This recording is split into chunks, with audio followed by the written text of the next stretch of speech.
As students, welcome series of e-lectures on e-commerce. Two lectures we understand about traditional commerce, e-commerce, importance, scope, advantages, disadvantages, characteristics, limitations. Those were at least 3 questions. One more 2 questions for first unit only. That is classification of e-commerce as well as difference between traditional commerce as well as e-commerce. In this video, we briefly understand the difference between traditional commerce as well as e-commerce.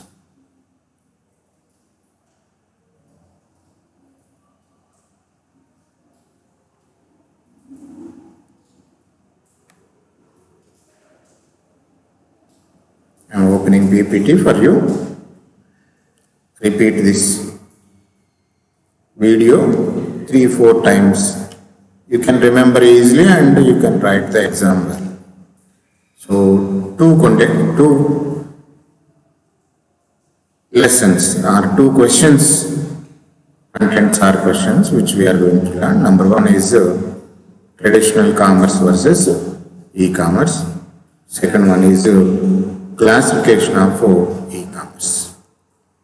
What exactly the traditional commerce is? Nothing but a brick and mortar system, where the establishments are there, goods are available in particular places.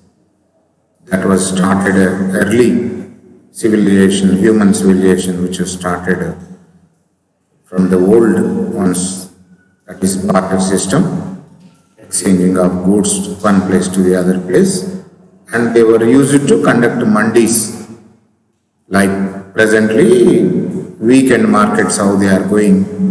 Earlier they are going like that.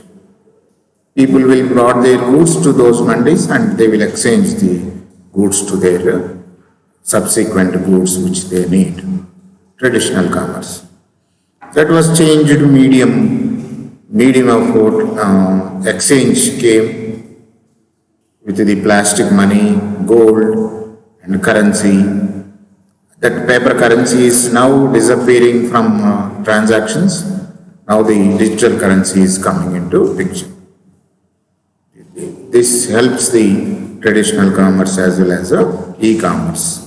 Digital currency is play a vital role in exchange of goods and services, either in traditional or e-commerce, electronic commerce. Features of traditional commerce are identity. We can see, experience, touch. Immediacy, okay, means whatever the goods I want, immediately I will go there and buy the item. Immediately it is available. It creates a value. There are different shops are available. You take apparels, dress materials. The dress material which is available in local shop and the high-ended shops, Reliance, Mart or whatever it may be. So they are having some value. Brick and mortar system or traditional commerce is creating value to the goods by bringing near to the customers.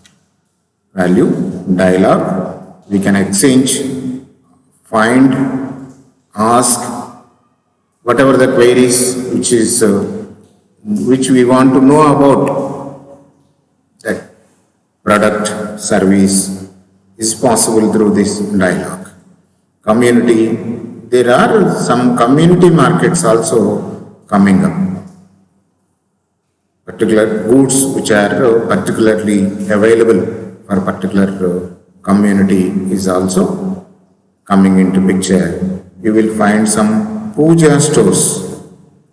You should have go there tell which puja you have to perform, just they will give the items which are required for particular puja.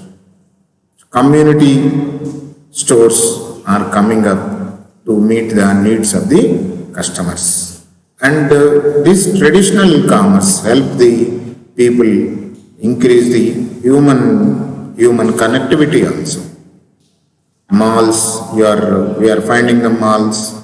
In that particular mall, everything is available for children to the old people.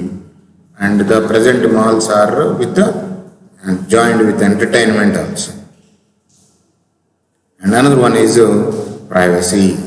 Nobody knows what you bought and what you bought to your home. Nobody knows that one. Just you will simply go there and you will buy the product and you will come back. These are the features of traditional commerce. And coming to the e-commerce, which electronic commerce is nothing but exchanging of products and services through electronic media or network or computers. That is electronic commerce. A business model which lets firms and individuals to buy and sell their goods through the internet. So, internet facilitates the trading. That is called e-commerce. You are able to follow me, I think. Okay? Internet or computers which facilitates the buyers and sellers to exchange goods and services. That platform is called as e-commerce. There are different types of e-commerce. Classification of e-commerce is there. That is wholesale to retailer, B2B, retailer to customers, B2C, customers to customers, and customers to business. These are the some types of e-commerce facilities available. Now coming to the difference between e-commerce and traditional commerce. Coming to the value creation, how the value creation, example, the meaning of value creation is, I need a particular product which is available in somewhere else that was brought to my nearest place, that is called value creation. There are some goods are there which you have to assemble them and sold in different way, that is called value creation.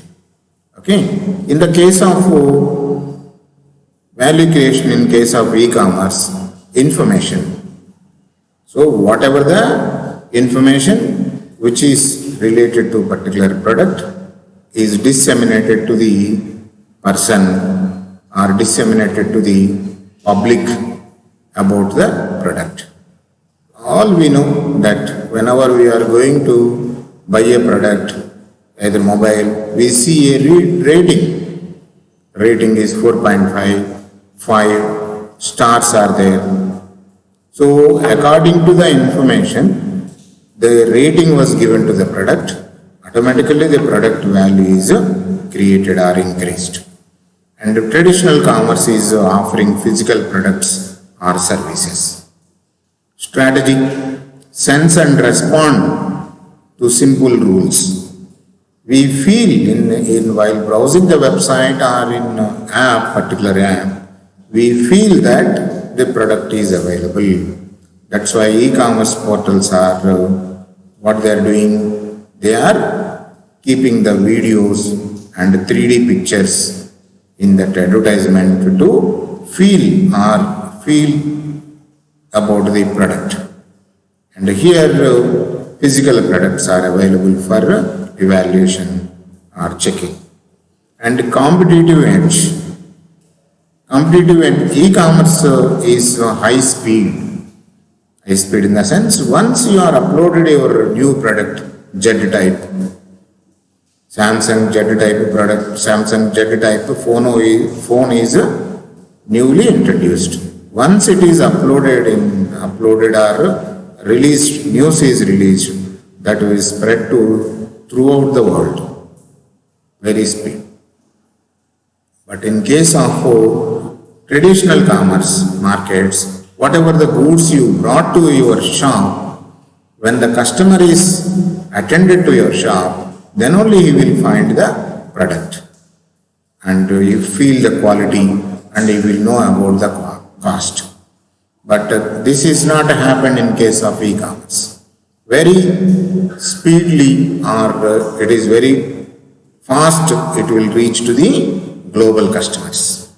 But in case of traditional commerce, this is happened when the customer is attended to the shop. Competitive force, low barriers of entry, power of customers. I need to start a e-commerce. Nothing is required. Create a website, make popular that website, introduce and had a contact with the suppliers. Slowly you take orders and deliver the orders. Very low barriers of entry of new customer, new business people. But in case of traditional commerce, there are some establishments are required. You want to sell your Harley Davidson vehicles in online, nothing is required. Just give the advertisement in TV and somewhere else and ask to enter this particular portal and that will be delivered to at your doorstep. Hero Honda vehicles are available online. But look at the traditional commerce.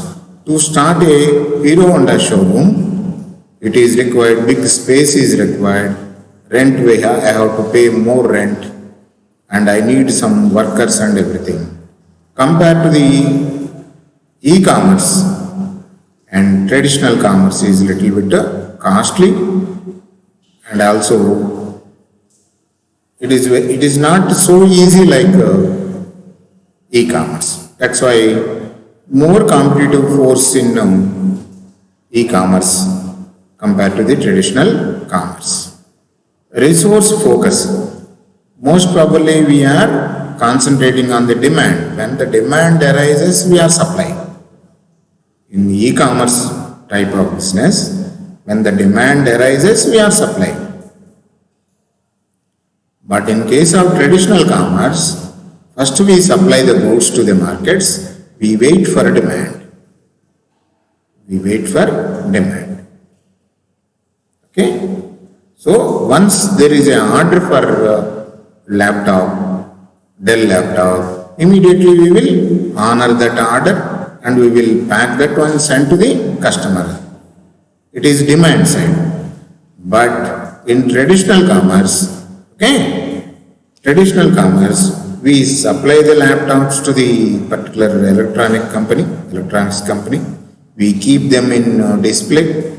And whenever the customer came, we explain about the laptop and everything. We will show, and if the customer is interested, then he will buy the product. Just to see the difference between e-commerce as well as a traditional commerce in case of resource focus. Means consumers, customer interface. And whenever you went to any showroom, you had a direct contact with the salesperson. Even you are not satisfied with, you can approach to the manager or some other higher authorities. In traditional commerce, that is face-to-face interface is available, but in case of e-commerce, only screen-to-face. You have to view the product, you have to go through the reviews. If you are satisfied, you can place the order. After placing the order, then you can follow up the order. You got a product, use it, satisfied, no problem. If any queries are there, then again either email or phone call, that is screen to face to the customer care. Communication. Here, technology and mediated channels. And the evaluation of internet made very easy of e-commerce. Very easy. Now it is reaching to with this pandemic, most of the people are browsing internet and most of the products are reaching to the hands of the rural people with the help of smartphones. India is using 48% of internet traffic. Just imagine, for 10 or 15 years back, this traffic is only 10%, 10 or 15%. 4% only, not 10 or 15%. And coming to the traditional commerce, it is personal.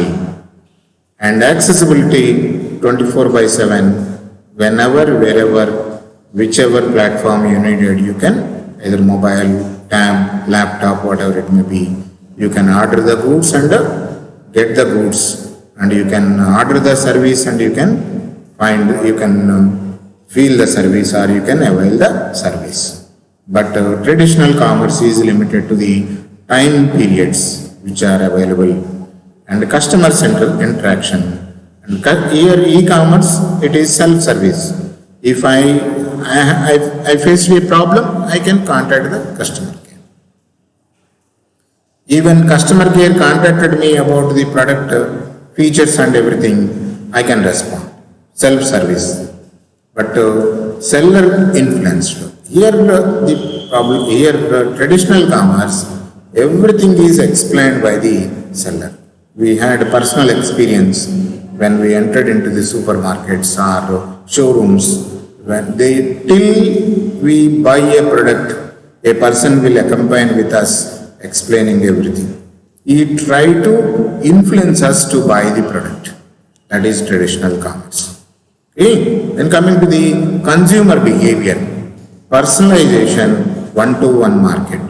So when I am ordering the laptop in online, I had only one-to-one experience. So I feel that I am ordering Dell laptop to the Dell company.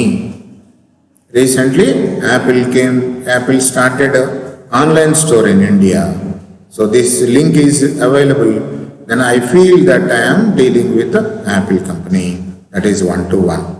And here, standardization, mass and one way of marketing.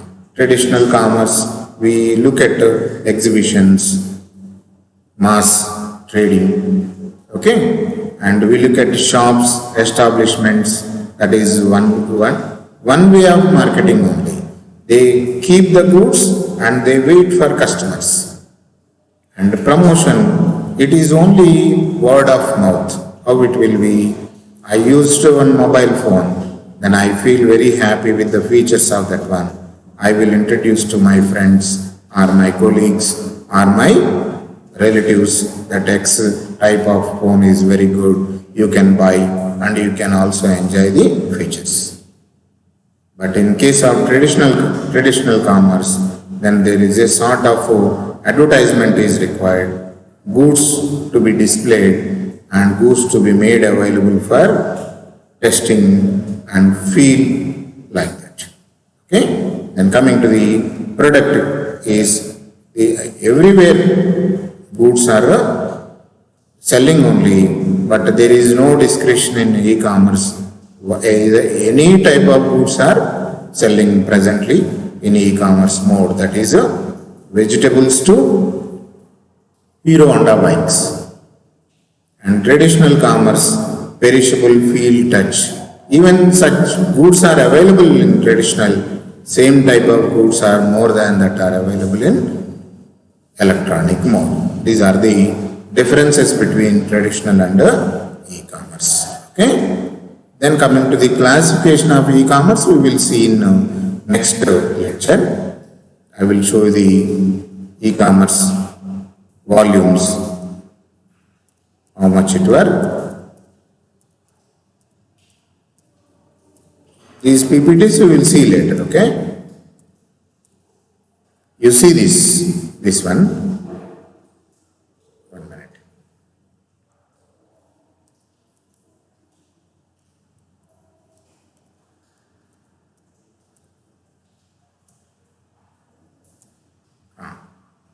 See this graph, how the e-commerce is from 2013 to 2019, how it is increasing.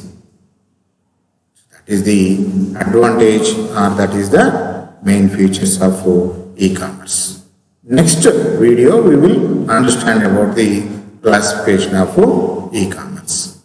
So what you will do before going to examination, or before, please review see the video, listen the video, understand, and note down the points one by one. Okay, remember the key points represent in the examination. That will help you a lot. Okay, students, bye, all the best.